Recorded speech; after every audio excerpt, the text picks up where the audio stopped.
Welcome.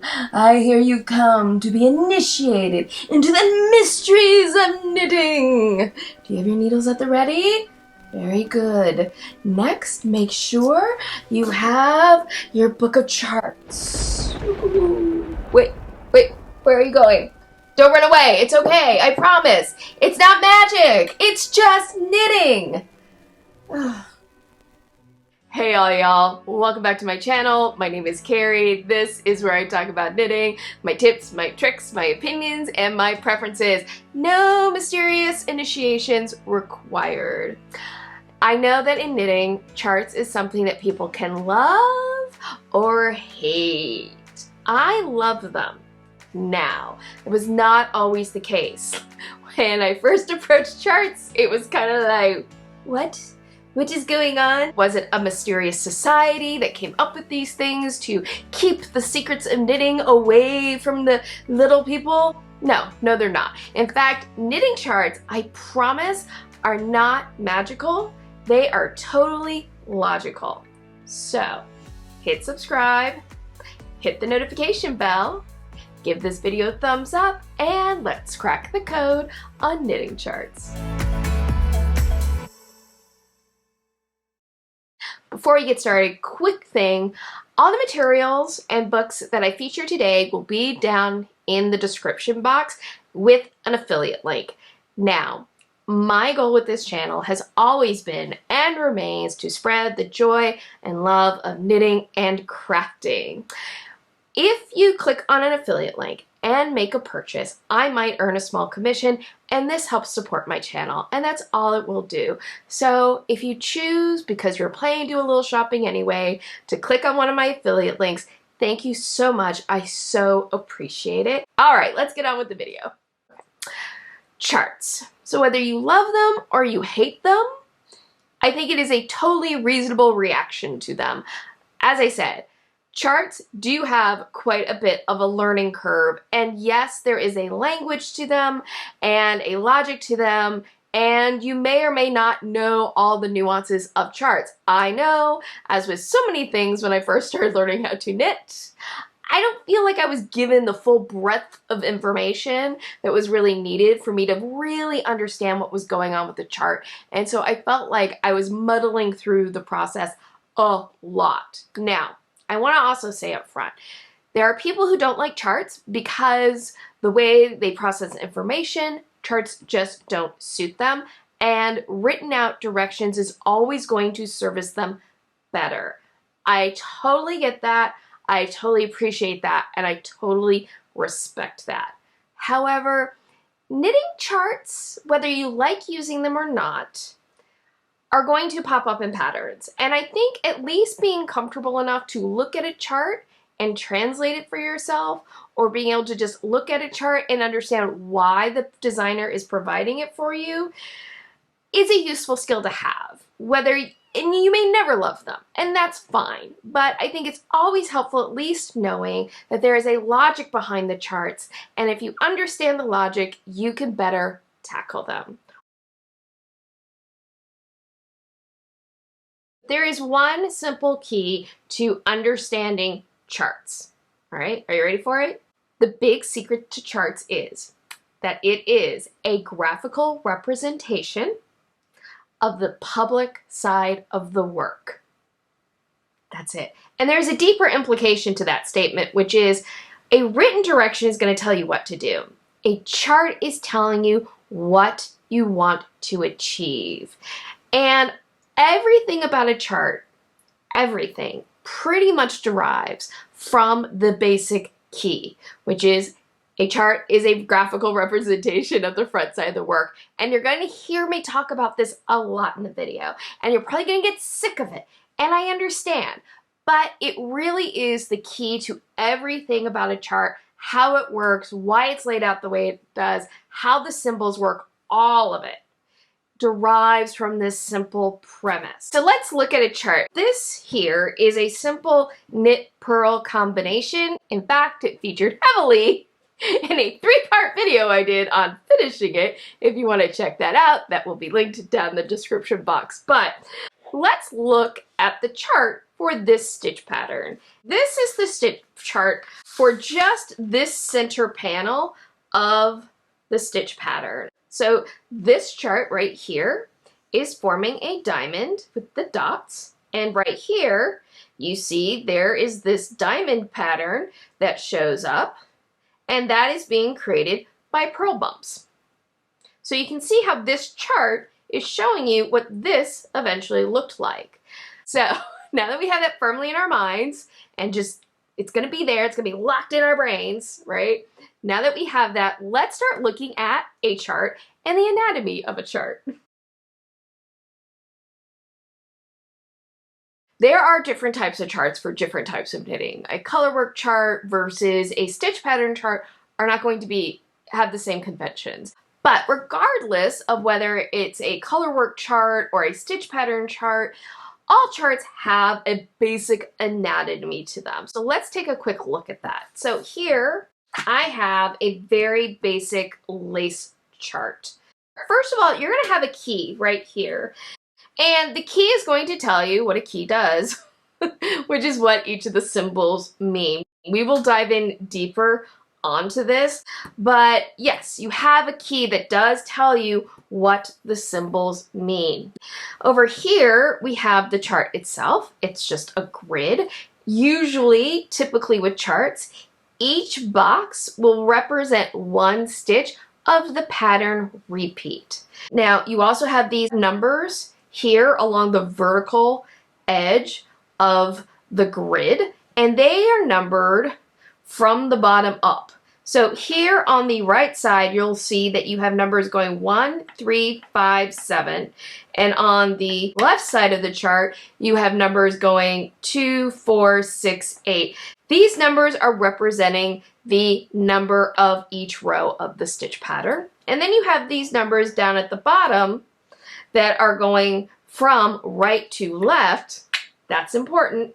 1, 2, 3, 4. So you have these numbers here, and this is telling you what the actual stitch count is. Then you have all of your symbols within the chart itself. So that is the anatomy of the chart.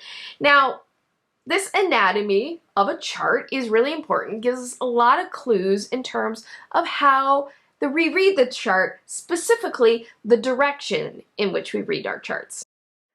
But that is something we will dig into in a minute. But first, I don't have it on this one, but you can see it here on this chart for the trellis pattern that's for the cowl that I was showing before, and you will find a red outlined box. What is that about? That red outline, when you see that on a chart, that outline is for a stitch repeat. That red box is very much like in the written directions where you will have directions in parentheses, you know, that tell you, okay, repeat those stitches over and over and over again. That's the stitch repeat. The red box on a chart is serving the exact same purpose. So now we've looked at the anatomy of charts, we understand the basics of them. It's very straightforward. Charts are not complicated. What makes charts kind of weird and feel odd really has more to do with the reading of them. Namely, what the hell do these symbols mean? And why do I have to read the chart in directions I'm not used to reading in? We're going to go over all of that next. So right off the bat, let's just say it. The way that you read charts is from the bottom of the chart up, and for flat knitting, from right to left, and then on the next row from left to right. What is going on? Why is this the case? Well, I'm going to tell you. Don't worry. There is a very simple rule to how charts are read, and it has to do with this. You read the chart in the direction that you knit your work. That's it.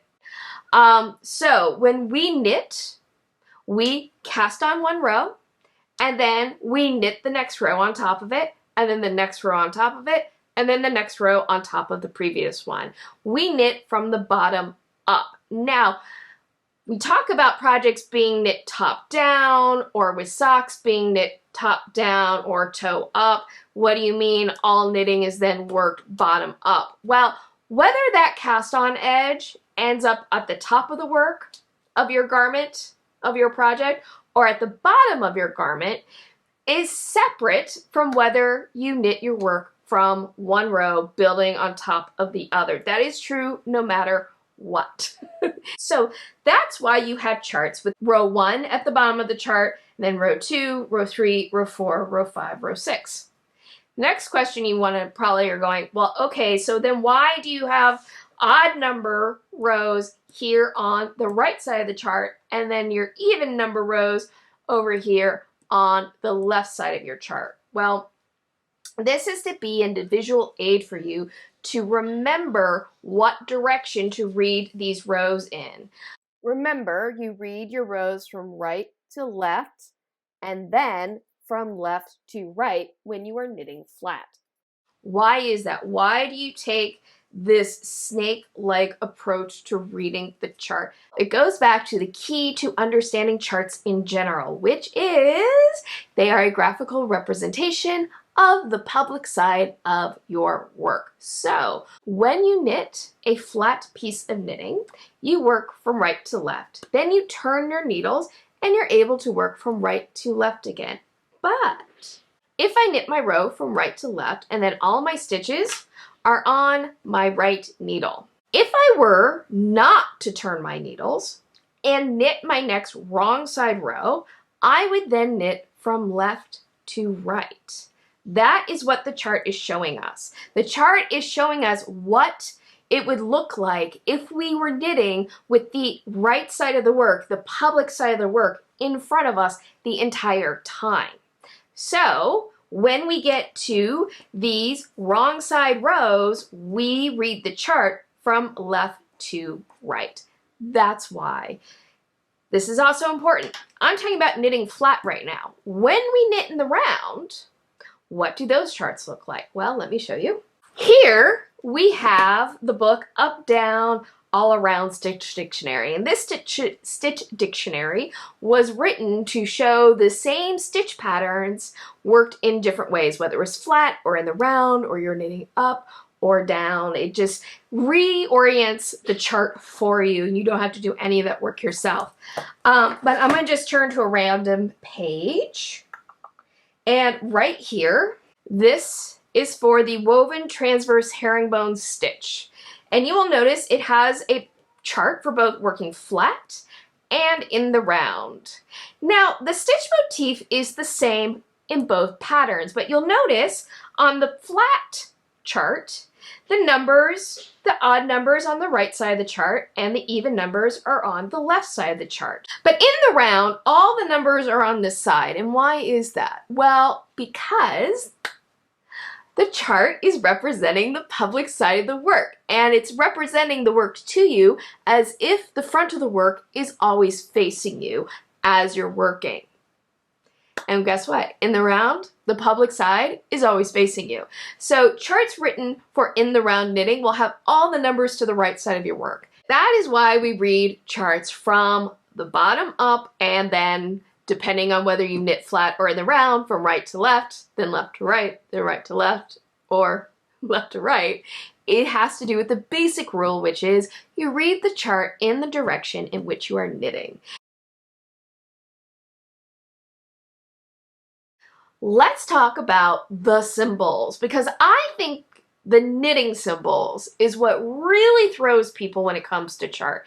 It can feel stressful. What the heck is going on? What are these little dashes and squiggles and circles and dots and dashes? Why do some charts have dots? Why do charts have dashes? What is going on?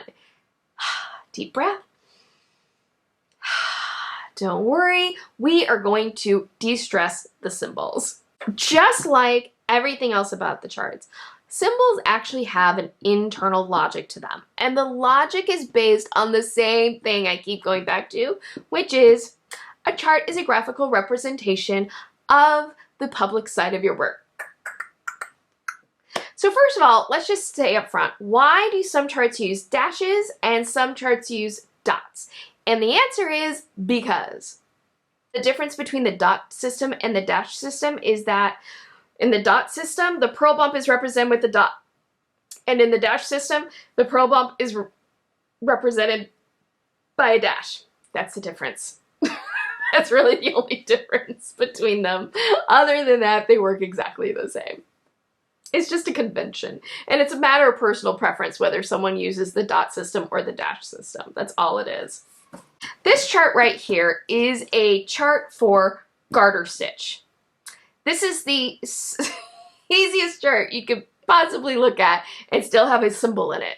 So let's look really quickly at the key. The key says that basically an empty white square is a knit on the right side and a purl on the wrong side. We will get to that, don't worry. And then that the purl stitch represented by a dot in this chart is a purl on the right side and a knit on the wrong side. So right here is garter stitch. This dot represents the purl bump that can end up on the right side of the work when you knit garter stitch. And you can see how the purl bumps sort of do look like dots in your knitting. So what is garter stitch? Garter stitch is a stitch pattern where you knit every row. And so if you look at this chart, you might go, well then why in the heck does the chart alternate having these empty boxes representing knit stitches and these even rows are representing purl stitches? But I'm supposed to knit every row. I'm confused. What is going on? Well, I understand your confusion. Let me just say that right off the bat. I understand your confusion because it is something that to this day still will throw me at times, which is that the symbols in a chart seem to switch their direction, what it's telling you to do, depending on whether you're looking at the right side of the work or you're working on the wrong side of the work. And you might sit there and go, well, wouldn't it just be easier if a symbol just meant one thing and it was the same whether you are working a right side row or a wrong side row? In a way, yes, but let's remember what the point of a chart is. The point of a chart is to represent what the work will look like when you are finished. Okay, I'm working on the right side. I want to see knit stitches, so I'm going to knit. Now I'm working on a wrong side row. What I want to see on the public side for garter stitch is the purl bumps here. If I'm on the wrong side and I want the purl bumps to be on the public side, I have to also knit. That's why these symbols seem to switch. They don't really switch their meaning. It's just what you have to do in order to get your end result is different whether you're knitting a right side row or a wrong side row. Here's the other important thing to remember about this, right? If this chart was for knitting in the round, where the public side of the work was always facing me, this would totally make sense, right? Because in order to have garter stitch for in the round knitting, what do? You knit a row and you purl a row. You knit a row and you purl a row. Why do you do that? You do that because when you purl, you bring the purl bump towards you, towards the front of the work that's facing you. And if the public side is facing you and you want the purl bump to face you, you have to purl. That's the point of purls. But yes, this definitely takes some getting used to. It's something I still, to this day, and I feel very comfortable with charts now, but it's still something to this day that I often have to stop and remind myself, wait, don't think about what the direction says. Think about the result that you want to get. What is the front of the work? What does the public side of the work going to look like? That's what you need to do. So let's look a little bit more at the symbols themselves, because the fact of the matter is the individual symbols, they can feel a little like, what? Why these random lines? Why this dot? I don't get it. However, it always comes back to the same thing now for me personally, which is the chart is trying to show you what the stitches are going to look like, what the columns of stitches are going to look like when you're finished knitting. And believe it or not, and we're going to go over some specific examples, but when you start looking at the symbols carefully and think about them in terms of How is this symbol trying to graphically represent the knitting? What the symbols mean start making a lot more sense. And I think that once that happens, even if maybe it's a new symbol to you, if you look at what the key tells you the symbol is telling you what to do, and then you think about, well, how does that symbol then resemble the knitting that I'm meant to do, I think it then becomes easier to memorize those symbols. So let's just take a look at some really basic symbols and give some examples of what it is I'm talking about. Let's look at a knit two together and an SSK symbol. So the knit two together, there's different symbols that will be used for these things. These are the ones I'm going to use. Oftentimes, a knit two together will be represented by this, which looks like an upside down Y, and a SSK will be represented by what looks like a mirrored upside down Y. Well, let's think about what happens with a knit two together. What is a knit two together? When we knit two stitches together, we take a stitch from one column and a stitch from another column, and we make one column out of them. So we take two columns of stitches, turn them into one column of stitches, right? And when that happens in a knit two together, the stitch on the left comes over the stitch on the right, and you get a right leaning stitch. How is this represented in this here? Well, let's look at this for a second, okay? This line here represents the stitch that was on the right. This line here represents the stitch that was on the left. And notice, it leans to the right. It almost looks like this line is coming over top this stitch. So what is this telling us? This is showing us, like, here's these two stitches coming together. That's what that triangle is. And here's the left stitch coming over the top of this one. So it leans to the right, and we create right leaning stitches by knitting two together. So this stitch really is graphically showing us what is going to happen in the knitting. Same thing here with this SSK, right? In the SSK, what happens? In the SSK, the right stitch comes over the top of the left stitch, and you get a left leaning stitch. Well, this line represents the right stitch. This line represents the left stitch. And this line seems to be coming over the top of the left stitch. So there is an internal logic. I know, like, when I realized this, when I really started looking at the symbols going, well, how does this symbol look like what's going to happen with the stitches when I do it? It was suddenly like, the symbols made so much more sense to me. So much more sense. Let's now look at what an increase symbol might look like. This is what a lifted symbol for the lifted increase often looks like. You have this, which kind of looks like a branch, and then this one. So this is a right-leaning lifted increase, and this is the left-leaning lifted increase. So what happens? So in a lifted increase, what you do is you basically knit into the stitch below, and you create two stitches sort of in one spot. So this stitch line here represents the stitch that you're going to be working into, and this stitch, this line right here, which is to the right, represents the stitch that you're going to create. I worked this glove here with lifted increases. I want to bring this up more closely, and if you look real close, right here, it almost looks like there is a little branch of a stitch coming out on this side. Okay, so that's almost what it looks like, and it's represented here. Something else, there's another stitch in this pattern. This is called the slip stitch honeycomb pattern. This is a slip stitch pattern, and it involves doing a slip with the yarn in front. What does that symbol look like? Well, this is often what's used as a symbol for a slip with the yarn in front.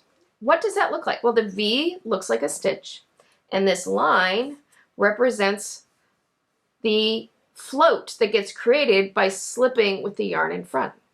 If I was going to work this stitch, right, on the wrong side, would I still slip the yarn? Would I still slip the stitch with the yarn in front if I'm working on the wrong side? The answer is no. And why do we know that? Well, we know that because this symbol is telling me that I want a little float of yarn to appear on the public side of the work after I slipped a stitch, which means that I need to have my working yarn on the public side when I do that slip. If I'm looking at the wrong side of my work when I work the stitch, the public side is to the back, which means I have to have the working yarn to the back. So I know just by looking at this symbol that if I'm working on the wrong side, that I would have to take my yarn from the front of the work to the back of the work, slip my stitch, then bring the yarn back to the front of the work. And I know all of that from looking at this symbol. And I know talking through it seems very complicated. It can seem very complicated talking through the logic of all of this.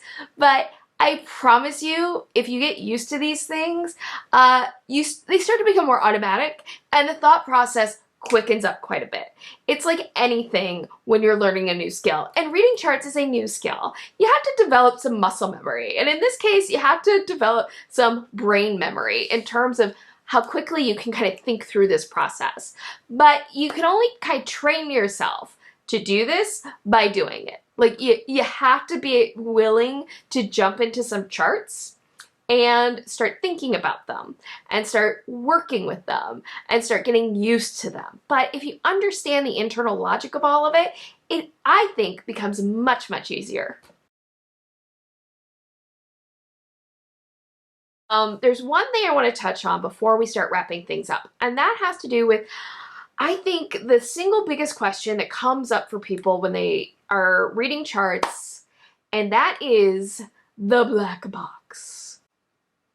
So here I have this chart that I made up for a sock that I knitted, and you will see that there are these grayed out boxes. What does that mean? Well, over here in the legend, it says no stitch. Honestly, if you're confused, it's totally understandable. The first time I came across a stitch pattern where there was a black box, I think I sat there for like 10 minutes trying to wrap my head around what the heck the chart was trying to tell me.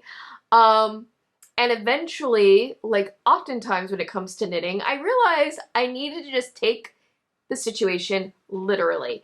Meaning, I need to literally look at the chart and go, there's no stitch there. And ignore the box and just go on to the next symbol. And that's what you do when you come across a blacked out box or grayed out box and the legend tells you that means no stitch.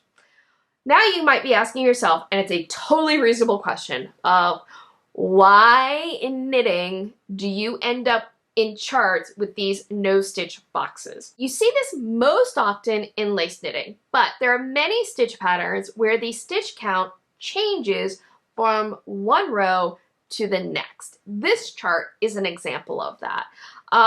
In this chart, there's this motif here, right?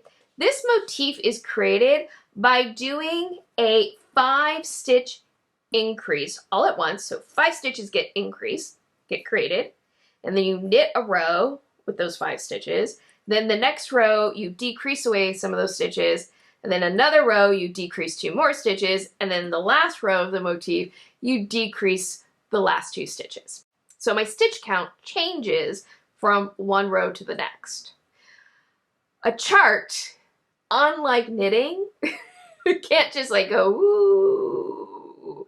And so I have to make boxes in a chart to make space for these stitches here. And that's why these blacked out boxes exist. But the first time you come across it, the first time you come across a box that's like no stitch, it is kind of like, huh? What? Why am I doing it? Why? And it's just because you have columns of stitches that are appearing and disappearing because of the motif that's being created. There it is. There is the basics of reading charts. And hopefully, if this is an area of knitting that has been mysterious to you or you have struggled with, hopefully kind of digging in deeper on the internal logic of charts has demystified this for you and can help you better, more confidently tackle charts. After saying all this, if you're still someone who is like, yeah, charts ain't for me, or charts really just isn't how my brain operates. I totally get it, and that is totally understandable. One of the great things with knitting is there are different ways that patterns can be communicated to us. And you absolutely should use the tools that work best for you. And that's all a chart is. All a chart is, at the end of the day, is a visual tool to help us with our knitting. But I hope that you don't have to fear charts or run away from them or even be angry at them. I've seen knitters on the internet who do seem almost angry that a chart has been put in front of them. I do agree. I think in an ideal world, a knitting pattern will give us both charts and written out directions, because I think there's a time and place for both of them. I think there are times when a chart does communicate a stitch pattern more clearly than written out directions do. But there are times like garter stitch. I mean, garter stitch doesn't really need a chart. You knit one row, you knit all the rows. You don't really need a chart for that, right? But there are more complex stitch patterns where having a chart is really helpful. So I want to hear from you. I want to hear your thoughts on charts. I want to hear your questions about charts. I want to know, do you love them? Do you hate them? Do you embrace them? Do you reject them? Do you look at a chart long enough to translate it for yourself into written out directions, which is totally a way to go? Or are you like me, where a lot of times, if it's only written out directions, you go ahead and chart it out for yourself? I hope that you found today's video helpful. If so, please give my video a thumbs up and share it with your knitting friends. Liking videos, sharing videos, commenting on videos helps YouTube know that this is a space worth checking out. Also, again, if you're interested in any of the books that you saw today, I will have links for these down in the description box. They will be affiliate links, so if you click on them and you make a purchase, I might earn a small commission. And that helps support my channel and my mission, which is to share the joy of loving knitting. Knitting and crafting in general. Thank you so much for your support. Also, if you'd like, you can always buy me a coffee and leave me a tip. There's a link for that down in the description box as well. However, if you're like, Carrie, you can't, I totally get it. A great free way to support my channel is to hit subscribe and the notification bell, which also lets YouTube know that this is a space we're checking out. Again, thank you so much for joining me today. I hope you have a wonderful day, evening, weekend, weeknight, whenever you may be watching this. And as always, happy health and happy knitting. Bye! Whew, so much talking today. This is a very talk-heavy video. Oh, the coffee is so good. So good. So, having a graphical representation of what your knitting is supposed to be look like. So let's look at a chart. Here, oh man, I'm not doing well. Fudge. If you're like, Carrie, I learned so much, I want to keep learning, you can.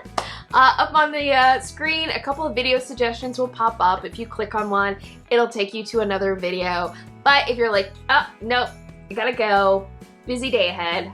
Yeah, I have a busy day too. Totally get it. And I am still here. The videos are still here. And yeah, okay, I gotta go. It's lunchtime, gonna have some lunch. Lunch, lunch, lunch, lunch, lunch, lunch, lunch, lunch.